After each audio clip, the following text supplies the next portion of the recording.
Welcome to Stutter. I'm Chaya Goldstein, chef, I'm Mandy Rodstrom with our special guest. I'm Jenny McGuire.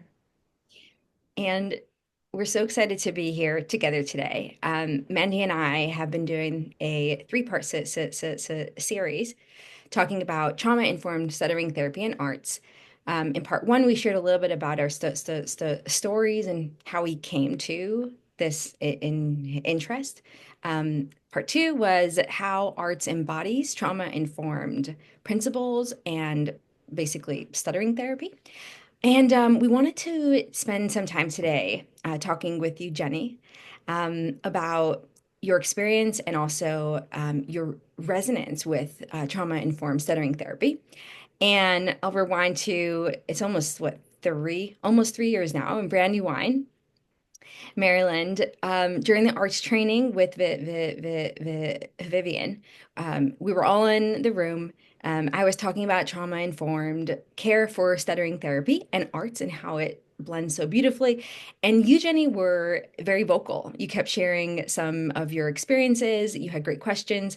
And so when Mandy and I were thinking, who can we chat with to get perspective on the lived experience of arts therapy, because I know you've been in arts for quite some time, we thought of you. And so, would you share, Jenny, your experience, both on a personal note with stuttering, and then your experience of arts, and maybe tap into that trauma-informed lens that you've also been so keen on? Yes, thank you. Um, so I became a client with Vivian's in my early mid 20s, and that was 20 years ago. Arts alone, the work I put into arts changed my life. And then later on, over the 2 decades since I started arts, um, further psychotherapy helped educate me about the ways that arts was actually helping me um, integrate the trauma I feel I experienced as a kid chronically from being scared of stuttering. And again, I think arts was doing this all along, and I now, through regular therapy, was able to gain an understanding of some of the gains I had already gotten through working with arts. Um, my experience as a kid was like a lot of people I stutter, or like a lot of people I know who stutter. I felt very sensitized and attuned to listener reaction. And so from a very early age, I was monitoring that hyper vigilantly. Um, we have videotapes of me as a very young toddler doing the ABCs for my parents. And when I start to block and they fill in a letter, I just look so ashamed. And it's like I don't say out loud, "Hey, I knew that. Just give me a second." Instead, I just escaped, like literally walked off screen. And so that my innate coping style to this monitoring and then having a defensive stance, like preventing any instances where people would look askance at me, the burden of carrying that defensive posture through the days is something I look back at and I feel was a chronic form of stress and provided some chronic trauma through the first, say, quarter century of my life. And um, it wasn't the stuttering, it was never the stuttering. It was the story that I crafted, I guess, very early on that I needed to not stutter so I didn't have those weird interactions with people or so I didn't receive looks or comments that were awkward. And I just crafted my life to try to avoid those. And so in arts, one of the things we identify as clients early on is our bag of tricks. And that is all of the avoidances and linguistic or timing or breathing or body movement things that we have gathered along the way to help us avoid a moment or escape a moment of stuttering. And so it's very important for the client to identify their own bag of tricks. And this is where, as I've learned more about trauma informed therapy, arts is doing this in line with those practices. It makes me think of parenting a lot. Like, I can easily look at my kid and tell them like how they should adjust their behavior to make an interaction go better, but it doesn't mean anything unless like they can come to that on their own. So arts does a great job of allowing the clients to identify their tricks. And what I realize is this whole bag of tricks, for me at least, became like a straight jacket of armor around connection, it blocking me from connecting authentically with anyone. And I thought it was there to protect me. I mean, that's the whole reason why I built up this armor. And my job through arts was to peel that back and take off the armor, which took 20 years to put on. And so it was no quick feat. But the profound disconnection I discovered I had created with myself and then with authentic connecting with other people, which is the point of communication, I hope. Um, I was only able to get that back through slowly peeling away these layers of armor, which were all the tricks I had built up to stave off any weird interaction should I stutter. Um, so I'll stop there for now. If It's great, Jenny. Thank you. And this kind of makes me think of you, what you shared at Brandywine and responding to Haya talking about trauma-informed care and arts is how you said your body wasn't really with you and now you brought your body along. And I'm just curious what changed for you. I know you were sharing a little bit about that, but didn't, yeah, yeah, specifically. well, it makes me think of arts as not exposure therapy per se, but it makes me think about if a person had a phobia, um, and they might feel disembodied if they're trying to do, like if it's about a spider and they go too quickly to touch a spider on their fear hierarchy, they might not feel they're able to stay present in their body while they're touching the spider. That was too quick.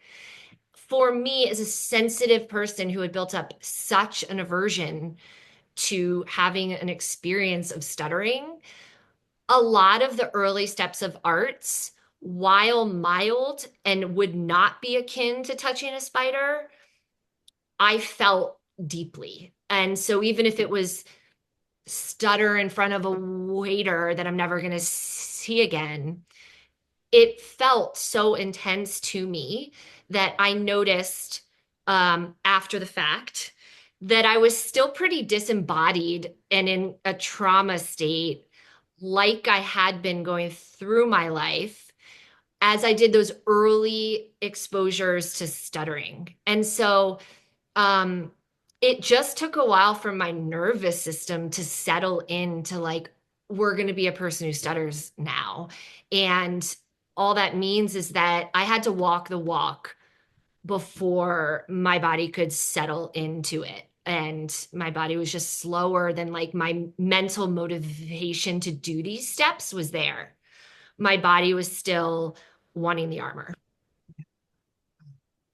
Thank you, Jenny. I can totally relate to your comments about this armor, this ill-fitting armor and all that. Yeah, thank you for sharing that. And I appreciate you walking us through. Like in your mind, you're ready, but it's like a two-pronged process, right? Your body has to catch up and needs to be safe too, and arts provides that.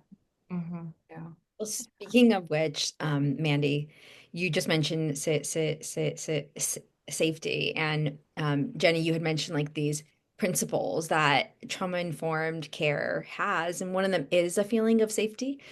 I'm curious for you, when did you start feeling safe, and how and if arts therapy slash group provided that safety for you? Mm. Group has provided me a tremendous amount of safety. Um, the arts clinicians are great. Group has been an equally additive part of my experience. And I guess that's probably just in our DNA. Like you want to feel okay in a tribe, and we are interdependent and we're not alone. And so given that speaking felt so threatening to me, being able to come back to, for a while, group only for me only provided safety during group, but I knew I could come back on Saturday and like feel some safety. And then over time that globalized more, and I remember and I learned that I could be safe in a moment of stuttering even though my group was not around me. um, but that is the globalization just happens at different paces for people. And I was a slow grower and slow settling into safety. But group, like I feel I needed a group with some people in the group to be some paces ahead of me on their journey. And I always say the analogy, like the canaries in the coal mine. Like I definitely was like, all right, I'm gonna watch you do it. I'm gonna see if you come back up. Like I'm not just gonna take Vivian's word that I'm not gonna die, you know? And that was really important to me.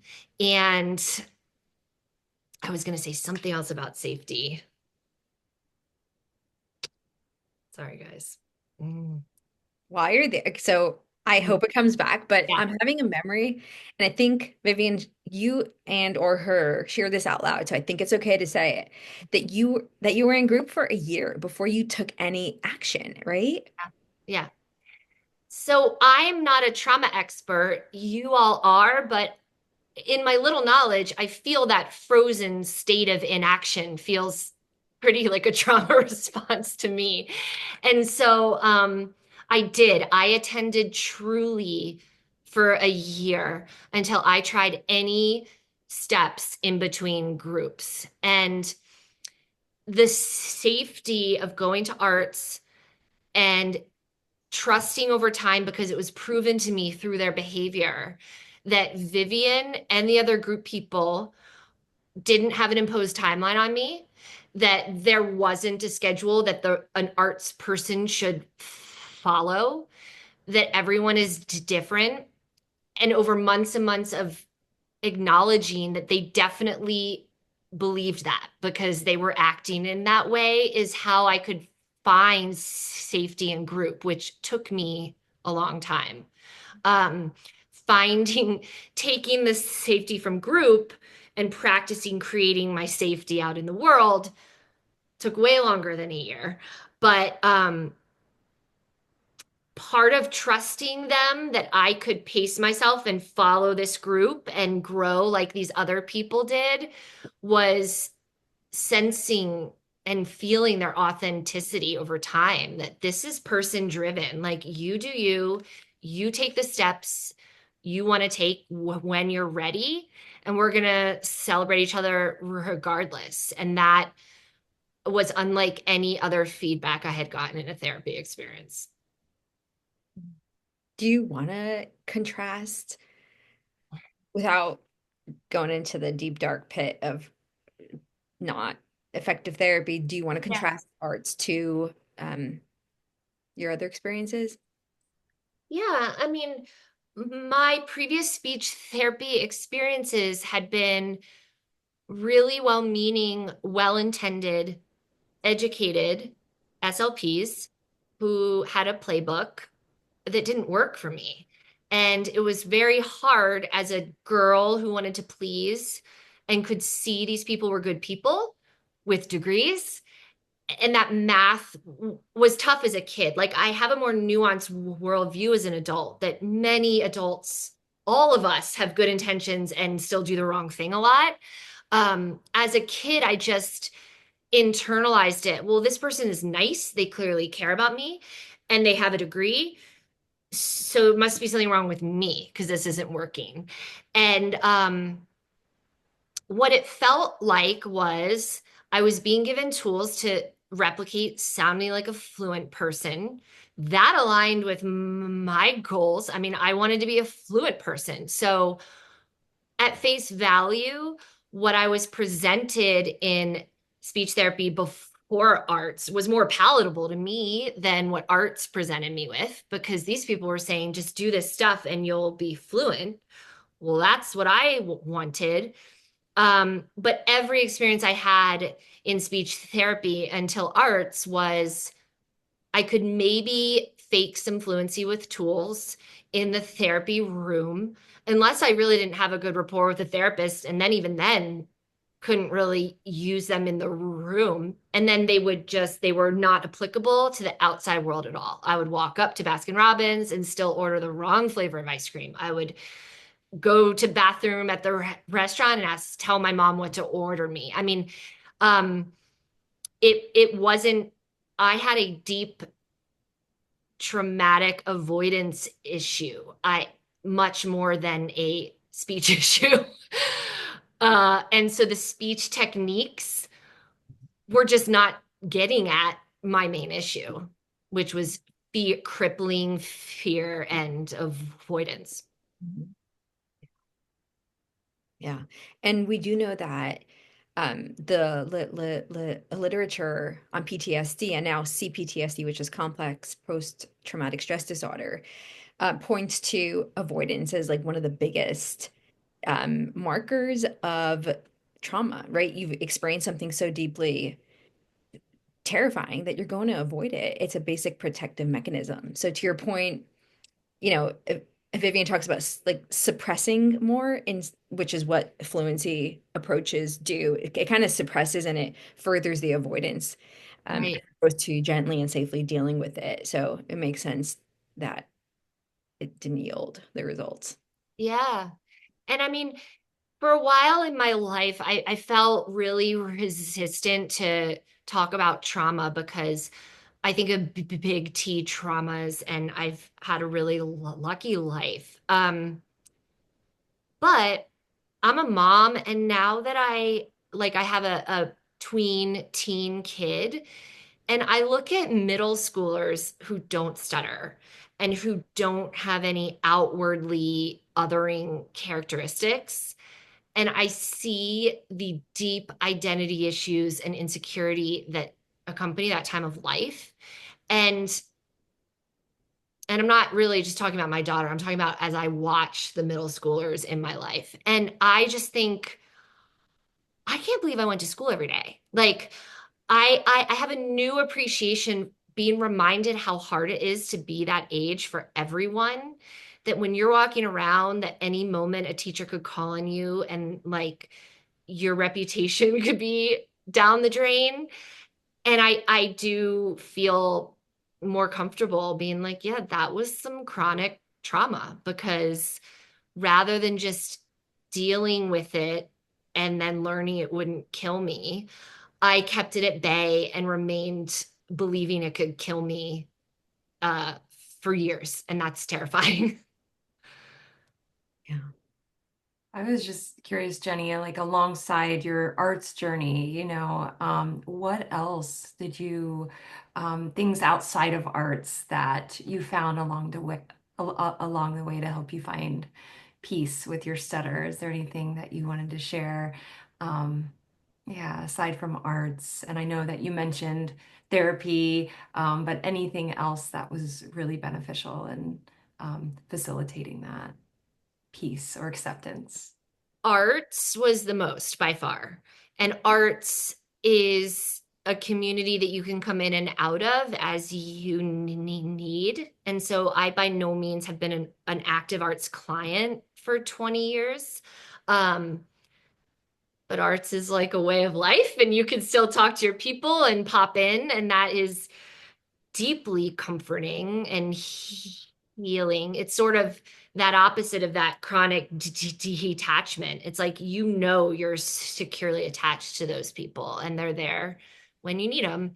Um, Other supports in the stuttering community, um, like friends, just so meeting other great adults who stutter and having genuine friendships where stuttering isn't the topic of most of our conversations. Um, that's been great for me. And then, yeah, hair therapy. The therapy helped me make that final connection that the goals I still had in my personal life to have more intimate connections and be less guarded. I already had a roadmap for doing that because it clicked, oh, I've done this. I can just arts my whole life. And it's hard, but I'm like, oh, I've done the hard. So I know how to do this. And arts for me was letting go of pleasing a lot. It's like my goal is to stutter during this presentation. And if another person doesn't like it, like that's none of my business. That's really useful for being an adult who's trying to remind how to establish boundaries and navigate family and friends and all the relationships we have in our lives. Arts really has been a scaffold that I've built on way beyond for like how I communicate. Yeah.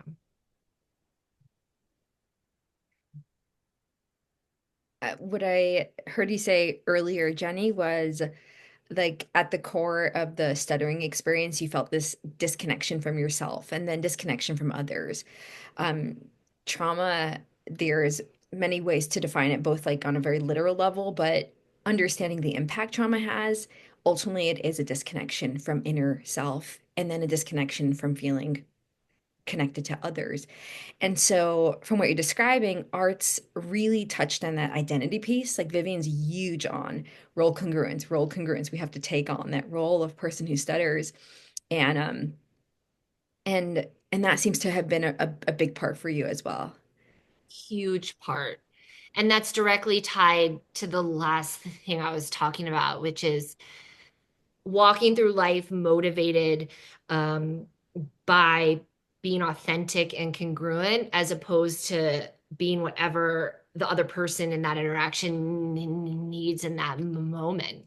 Um, so again, with navigating family relationships, being a parent, um, connecting with self is the best way to deal with any relationship. And so it's really great that I found arts in my 20s and I had that time to work on this stuff because it's been amazing for my communication, but it's been really helpful for me to grow as a person after stunting myself as a kid and being so frozen.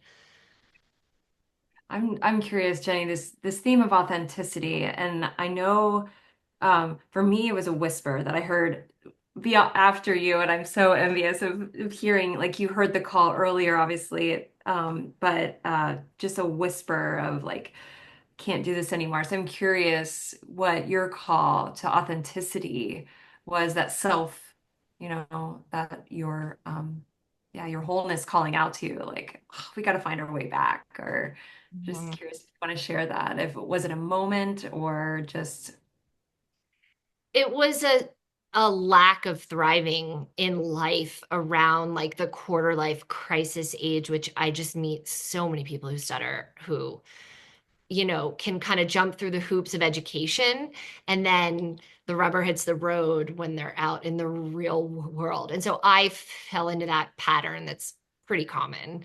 Um, it was just this like I great student, learned how to overcompensate. Maybe I'll stutter occasionally by accident, but like I will write the best papers and, be the most pleasant and blah, blah, blah. And wanting to have a career after that and getting and interviewing for my first post-college job as a fluent person. And then just, from day one, just being like, wow, I painted myself into a corner. Like, what is the plan here? And I had a cubicle, and yeah, the phone just felt like a bomb that could detonate on my desk at any moment. And the levels of stress I dealt with from having been individuating, I felt during college on a path of like, I felt independent. I studied abroad. I didn't rely on my parents for emotional um, support in age inappropriate ways. But as I stepped into post college life, now I was back to being like, Mom, can you make my teeth cleaning appointment? Because I'm at this desk and I'm certainly not going to call the dentist from this cube. And so it's like I just saw myself, if like you're supposed to just like a spiral expand as you grow, I was like, uh-oh, I'm contracting, I'm contracting. And it just was unbearable. I is all I can say. I was gonna ask, was there a rock bottom moment? Like, did you have to reach rock bottom in order for you to start making change? Yeah. I mean, I had a rock bottom period of time. I definitely don't have like one incident. But it was that um 23, 24, again, just being like, how am I going to go after the things I want in life if like I don't want to make a dentist appointment anymore? How am I going to connect? Like, I want to have kids. If I don't want to make my own appointments, how am I going to be a mom? And just feeling so low because there was a dissonance, and I knew it, between like where I wanted to be developmentally and where I was. And then there was an acceleration, it felt like, of like the backsliding. And that year, I tried a speech easy device. And so that was my last attempt at an easy path, quote unquote. And, it didn't work for 5 seconds. And so, um, somehow my mom on the internet came across Vivian. I was in her area. We just hadn't encountered her in my childhood. And so I was rock bottom enough to commit to arts, even though I didn't necessarily do anything for a year. I woke up, drove out to her house in suburban Virginia on Saturdays, and I committed to it, even though it was very unpalatable to me. But I had a knowing inside, like, oh, well, this is what I have to do. But I definitely don't want to do this. And I love that, Jenny, what you're saying, this knowing. So we contrast this long period of unknowing, chronic unknowing, chronic separation to self or connection to self. And then we have these beginning moments of this can't be the way. And so that knowing, the light is being shined. Would you like to share more of that knowing process? What did you discover about yourself? What lights were turned on for Jenny? Um, Well, I discovered that I really, really love connecting vulnerably with other people, and that I really love authenticity from other people, and that it feels good to be a person moving through the world like that too. But it kind of sparked in me a way I move through the world. Like, I was just getting allergy shots the other day, and there was an older man in the waiting room, and I spoke over him, and he thought I was speaking to him, and he's like, "What did you say?" And I was like, "Oh," but then we just started talking, and I had my computer open, I was doing emails, and this man with a veteran's hat who couldn't hear, I closed my computer, and I was just like in a conversation with this guy for half an hour. And I basically discovered I like moving through the world, connecting with people. It's the highlight of my days when it occurs. And so I was very closed off to all of that before. I had my friends who I deemed safe, but I was hiding stuff from them still. And so mainly, I mean, it's very simple, but I really like to connect with people, and it brings my life a lot of joy. Yeah. Well, and you connect a lot of us in our community, Jenny. So I want to thank you for that, being a leader in that. Anything you want to add? Final thoughts on trauma, stuttering as trauma, trauma-informed therapy, arts. We could talk, I think, for a very long time because there's a lot to say. But for today, we'll wrap it up here. Yeah, I just think because arts involves such digging deep and pushing yourself out of your comfort zone in your own time and learning to do things you've avoided for a long time, it does feel really well suited. And in my case, I feel it chipped away at the armor that trauma had prompted me to build up around me. Um, it'd be pretty cool if there was a way to treat trauma without like gently excavating it, but I don't know of that yet. So, I'm just so lucky I stumbled upon arts because it wasn't pitched to me at the time as like, oh, this is good if you have trauma from stuttering. That's not what we were talking about in 2004, but it is what addressed the trauma that was keeping me locked up. And again, my issue was really not stuttering. It was like my traumatic response to basically trying to prevent stuttering at all moments of the day. Well, I have another question, Jenny. Just thinking about, where you've come and how far arts has come. What is your hope for the community of SLPs out there that are learning about this new approach to them? A lot of SLPs are just learning about arts, and I just wondered what your hopes are for SLP community, for, the stuttering community, people who stutter, children who stutter, and families. Just wondered what your hopes are for that for arts or community. I hope that the more SLPs that are exposed to this modality feel the weight off their back as well. Um, I think in many ways we're moving away from the binary in a lot of our constructs.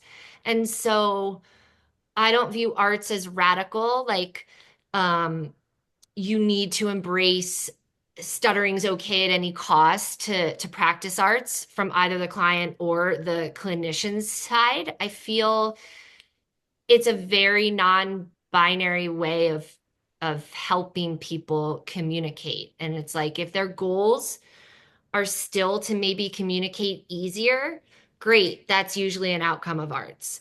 If their goal is just to connect with who they are, well, that'll, I feel, definitely be an outcome of arts. And but if therapists have been feeling frustrated by trying to give people who stutter tools to help them move through the world in a way that their brains aren't wired to, arts provides a different path that's not radical acceptance, but it's just a gentler path to both accept what is, these are stuttering brains, and also to help people achieve their communication goals. Thank you. Yeah. I love that. I wrote arts is a gentle excavation. It's so beautifully put. I mean, if it can feel violent if you're sensitive, but but you're doing it yourself. No one's pushing you. Exactly.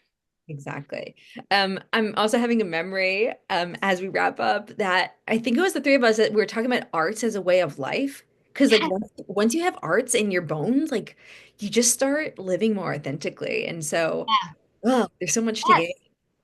I mean, I had to write a text today that I didn't want to write. It was going to be a little contentious, and um I remind myself like do the thing, and it's from arts. I'm like, you can do this today or tomorrow, like it's still going to be hard, just do the hard thing now and move on.